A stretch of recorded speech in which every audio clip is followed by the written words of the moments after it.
Hello students, welcome to Sreni Kotha. আজি আমি তোমালোকক ক্লাস 7 অসমীয়াৰ চেপ্টাৰ নম্বৰ 7 জতুৱাৰ জতৰ অনুশীলনী প্ৰশ্ন উত্তৰবোৰ ডিসকাস কৰিম।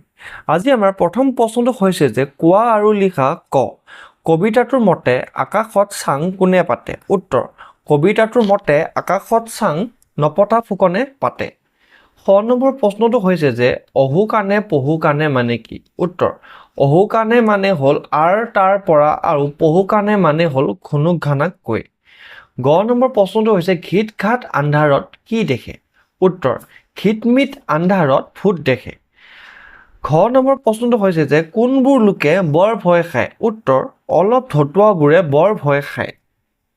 19 নম্বৰ প্ৰশ্নটো হৈছে কবিয়ে কাক বুদ্ধিত টুকুনা বুলি কৈছে? উত্তৰ যিবোৰ লোকে ফকৰা যোজনা নাজানে বা নিশিকে সেইবোৰ লোকক কবিয়ে বুদ্ধিত টুকুনা বুলি কৈছে।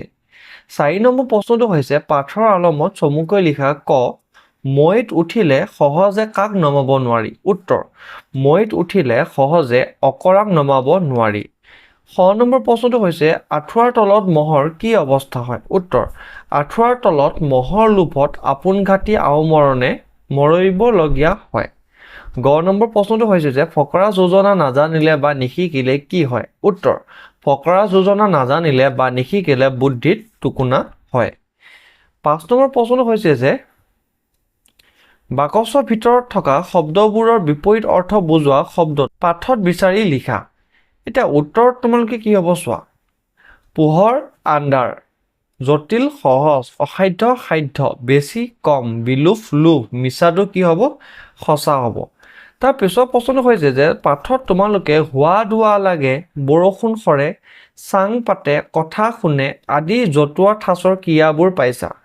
ইয়াৰ আলমত তলৰ শব্দবোৰৰ লগত খাপ খোৱা শুদ্ধ ক্ৰিয়াপদটো চিনাক্ত কৰি খালী ঠাইবোৰ পূৰ কৰা। এতিয়া আমি কি কৰিব লাগে? ক্ৰিয়াপদটো বিচাৰিব লাগে। এতিয়া চোৱা কি হ'ব? কলম কি হ'ব? কলম ধৰে।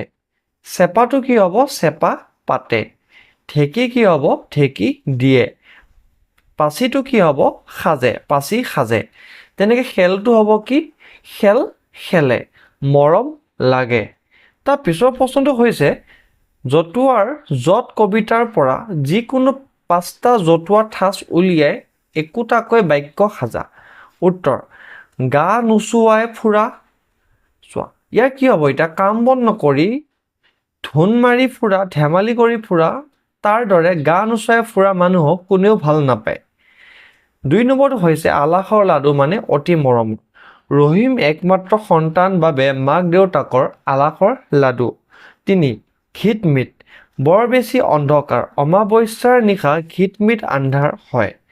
4 নম্বৰ প্ৰশ্নটো হৈছে নপতা ফুকন নিজকে নিজে ডাঙৰ মানুহ বুলি ভবা। হৰিৰ কথা কোনেও নুশুনে কাৰণ তেওঁ এজন নপতা ফুকন লোক।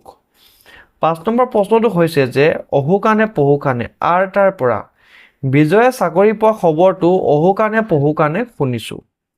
তাৰ পিছৰ প্ৰশ্নটো হৈছে যে এটা শব্দত প্ৰকাশ কৰা এক আনৰ ভাল দেখিব নোৱাৰা লোক চকু চৰহা। ঘুনুক ঘানাকৈ যি কথা শুনা যায় তাক কি কয়? পহুকু। যিজন মাক বাপেকৰ অতি মৰমত তাক কি কয়? আলাসৰ লাডু। যি নিয়ম মতে খৰচ কৰে তাক কি কয়? মৃত ব্যয়। 9 নম্বৰ প্ৰশ্নটো হৈছে যে জতুৱা ঠাঁচৰ অৰ্থ জানো আহা। এতিয়া জতুৱা ঠাঁচ আৰু অৰ্থটো চোৱা তোমালোকে। কুণ্ডত কটা মানে ধুনীয়া কমা নিপুতল। খোলাকটিৰ তাল মানে কোনো কামত নহা। চুঙা বাদুলি মানে সংসাৰৰ বিষয়ে একো নজনা লোক বা অনভিজ্ঞ। কথা চহকী বেছিকৈ কথা কোৱা। বুকুৰ কুটুম অতি আপোনজন। ঘৰ গুণা সদায় ঘৰতে থাকি ভাল পোৱা বা নিজ ঘৰ এৰি। বগলী ভোকত কি হ'ব? আন ঠাইলৈ নোযোৱা ভণ্ড।